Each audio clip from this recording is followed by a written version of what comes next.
everyone. Welcome back to Student Dream TV. I'm your host, Nina. And as always, we are bringing you the best money, investing, and startup advice so that you can secure the bag before and after graduation. And for anybody who's ever wondered, how can I invest in the stock market? How can I build wealth through stock market investing? You are in for a real treat today because I am talking to the GOAT of stock market investing. I'm talking to the Michael Jordan of stock market investing. His name is John Rogers, and he started his own investment money management firm at the tender age of 24 years old, right after he graduated college. And so if that's something that you want to do, keep watching. All right. Well, welcome, Mr. John Rogers. Thank you so much for taking the time to be with us here today at Student Dream TV. Glad to be here. The work you guys are doing is so important. Wow. Well, like I said earlier, I am just so grateful to be able to talk to you because just of your track record and your continuous investment in the community. This is literally like speaking to Warren Buffett. So I don't even know where to start, but I do know where to start because I came prepared with questions. But John, just for the students who are listening, I'm sure many of them unfortunately may not be as familiar with you as they are familiar with Michael Jordan. Can you quickly just introduce who you are, where you're from, and what you do? Well, thank you. I'm John Rogers Jr. I'm the chairman and co-CEO of Ariel Investments. We manage about $11 billion in stock market equities. We have an international and global fund in New York City, and that's been doing very, very well. And then we have domestic equity, small and mid-cap value stocks in Chicago that we manage. We also have a Los Angeles and San Francisco office and a very small office in Australia. So we've really grown over the years. We have about 100 employees full-time at Ariel. And we were the first African-American owned money management firm when we started in 1983. I think I was prepared for that at an early age because my father, who'd been an original Tuskegee Airman and flew over 100 missions in World War II. When I was born, he committed himself to making sure that I was exposed to the stock market at an early age. So when I was 12, he bought me stock certificates instead of toys for Christmas and for birthdays. And at first I didn't really like that. It wasn't fun getting an envelope under the tree, but he let me keep the dividend checks that would come in every 3 months from the companies that he was investing in for me. He wasn't wealthy. He was buying, $500 worth of Exxon stock or $500 worth of our local utility, Commonwealth Edison, or blue chips like General Motors. Those companies would send me every quarter sometimes, a check for $10, $15, $20. Wow. And I loved that, getting money in the mail from the investments that my dad was making for me. So the stock market became a passion of mine, along with my other passion, which was basketball. Love it. And one thing that's great is that there's so many transferable skills when it comes to the world of sports and the world of investing, especially when you think about knowing the rules, knowing the fundamentals, especially as a value investor, pun intended. And so one of my questions for you is when you think about, because again, I'd be so bold as to say that you're the Michael Jordan of asset management, and there is such a thing as fundamentals. What are the fundamentals that you have honed over the last 40 years to become such an all-star at your craft? Well, I think the fundamentals are, first and foremost, especially for young people, it's important to read all of the best literature, all of the best books on investing. Whatever style you might read about different styles of investing, different approaches to investing, and find out which style you're most comfortable with. So when I was in my teens and my early 20s, I started reading about value investors and read about people like Sir John Templeton and Warren Buffett. And they became my role models of how to be a value investor. What were the key fundamentals that you needed to be successful?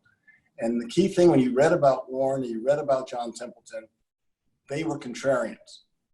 That has to be a part of your personality if you're going to be a value investor. Because if you're someone who just naturally follows the crowd, kind of agrees with the consensus perspective that's going on, you have a hard time being a value investor. Maybe you should be a growth investor. But the most important fundamental to be a successful investor is this instinct to think differently than the crowd. So like, a good example, in our small cap products, we bought Norwegian Cruise in the middle of the pandemic, and a company called One Spa that does the spa services on cruise lines. How contrarian is that? While all the cruise lines are shut down, nobody's cruising, everyone's scared to death to get on a cruise, we're buying stocks in the cruise line industry because we are contrarians. We think independently and we don't follow the crowd. And because there's been so much bad news on cruise stocks, the stocks have plummeted and have gotten very, very cheap, we think, too cheap, and have gotten undervalued. So that's number one, is be contrarian. The second thing that's really important is the ability to think long-term. Our logo is a turtle. So you don't want to make decisions based upon what's happening today, but what the market's going to look like 3, 4, or 5 years out. And when we buy companies, we'll own those stocks for 4, 5, 6, even 10 years or more, because we're true long-term investors. And then the final thing that Warren Buffett always pounds home, the world's greatest investor, he is the best of all time. He always talks about the fact that invest in your circle of competence. Invest in what you understand. All of us have our favorite hobbies, our favorite interests, things that we just seem like we know, what's happening in that industry better than other industries. Invest in those industries where you know what's going on, where you love reading about it, love thinking about it, love talking about it. Like right now, one of our other new stocks is Madison Square Garden Entertainment. Yeah. They own Madison Square Garden in Midtown Manhattan. You as an investor can be part owner, not only of Madison Square Garden, but all the land that surrounds it on that one iconic block, and the air rights and the value above the stadium. Plus, you get the Chicago Theater, and you get the Rockettes, and you get Tao restaurants. So I love basketball, so it's kind of fun to invest in an industry that I know well. Yes. And I always tell that to our students. I challenge them, before you buy another pair of Jordans, buy a piece of Nike stock.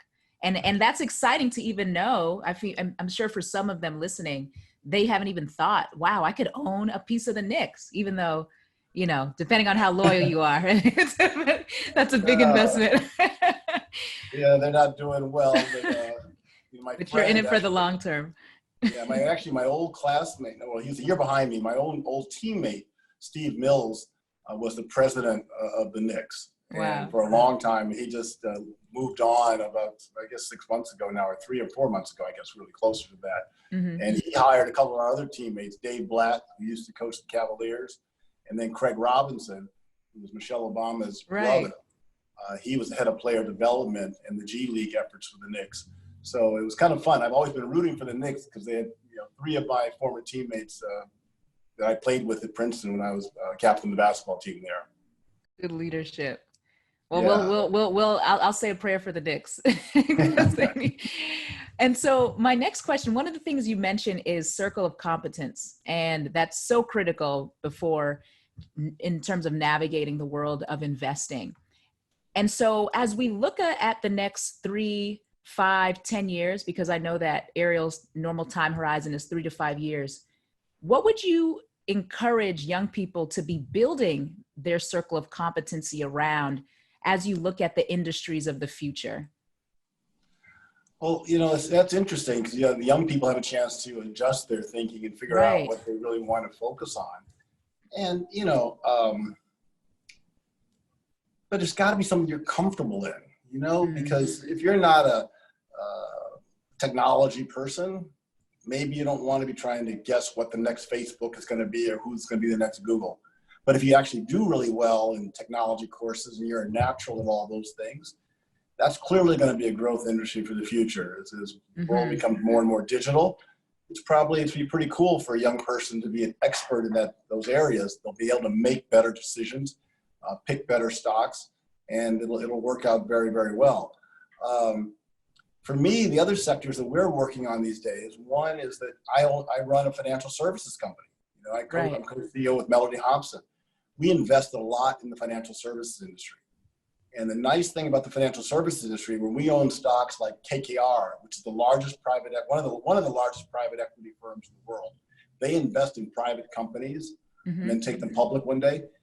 They have the ability to invest in all industries. So when you invest with KKR, you're getting to touch many, many, many industries. So you don't have to be an expert in all those industries. You just have to be an expert that KKR is a great investment firm, and they know what they're doing. They've hired really talented people to do it. Another favorite is Lazard. They're right there in New York City too, like KKR. And they are investment bankers, and they advise all kinds of companies all over the world about what companies to buy, what companies to sell, how to make sure the mergers happen. And they have a big international and global and emerging markets investment approach too. So those are two financial services companies we like a lot. And so learning financial services, I think young people, so much wealth is created today in private equity, hedge funds, venture capital. I think young people need to get exposed to those sectors because there's just going to be so much wealth. You think about it, if you're working at a venture capital firm, they're going to be touching every hot industry in the future. And so you don't have to actually work for Google or Facebook, but you could work for the venture capital firm that helped bring them public, help finance them as they were growing their business. And that's a cool area that have not included many African Americans, but it's time for us to be included in these lucrative parts of our economy. Yeah, I completely agree. I think about the book by Reginald Lewis, Why Should White Guys Have All the Fun? And again, I think it really is encouraging, and it makes the industry less intimidating when you think about it like a game, especially for many of our young people who, we love playing sports. So that's a really good point, John.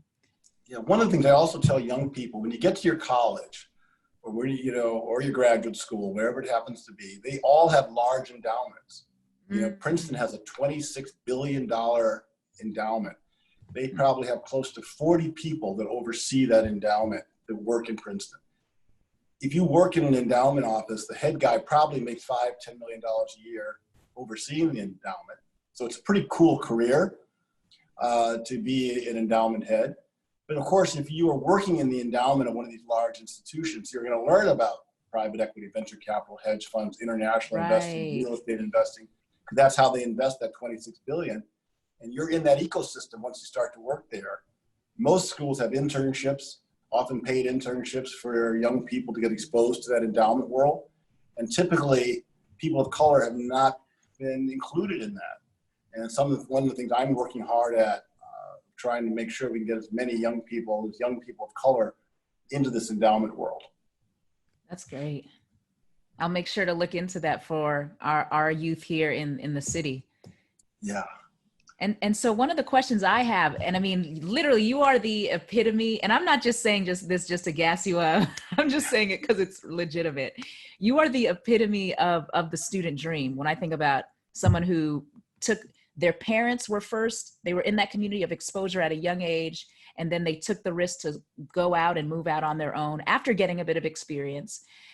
But you've been at this since 24. And so what is one thing that you wish you knew when you were first starting out, looking back? When starting out, I wish I had gone to work at the Princeton Endowment office for summer internship. Yeah. I was a vendor at Wrigley Field in Sox Park here in Chicago, selling hot dogs, peanuts, popcorn. It kept me in shape for basketball, running up and down the stands, but it didn't get me prepared for a financial services career.